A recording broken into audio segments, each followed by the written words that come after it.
আল্লাহ রব্বুল আলামিনে কোরআন কারীমের মধ্যে ফরমাইন ফাসআলু আহলায যিকরি ইন কুনতুম লা তা'লামুন। যদি তুমি তেন জানো না, যদি তোমাতান কাছে ইলম থাকে না, যদি তোমাতান কাছে শিক্ষা আর জ্ঞান থাকে না, তো যারা জানোইন, যারার কাছে ইলম আছে, যারার কাছে শিক্ষা আর জ্ঞান আছে, তারার কাছ থেকে তুমি তেন ইলম হাসিল করো, তারার কাছ থেকে তুমি তেন জ্ঞান আর শিক্ষা অর্জন করো।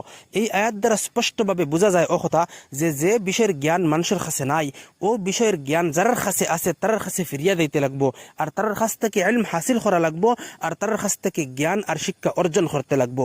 হুজুর পাক সাল্লাল্লাহু আলাইহি ওয়াসাল্লাম ফরমাইন, মান ক্বালা ফিল কুরআনি বিগাইরি ইলমিন ফালইয়াতাবাওয়া মাকআদাহু মিনান নার। যে ব্যক্তি ইলম ছাড়া আর জ্ঞান ছাড়া কুরআন সম্পর্কে কথা বলে, সে যাতে জাহান্নামে তার ঠিকানা প্রস্তুত করিয়া রাখে।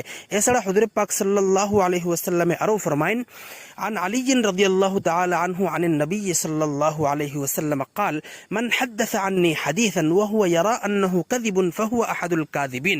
حضرت পাক সাল্লাল্লাহু আলাইহি ওয়াসাল্লাম আরো ফরমাইন, إن كذبا علي ليس ككذب على أحد من كذب علي متعمدا فليتبوأ مقعده من النار. অর্থাৎ হুজুর পাক সাল্লাল্লাহু আলাইহি ওয়াসাল্লাম ফরমাইন, নিশ্চয় আমার নামে মিথ্যা বলা অন্য কারো নামে মিথ্যা বলার মতো নয়।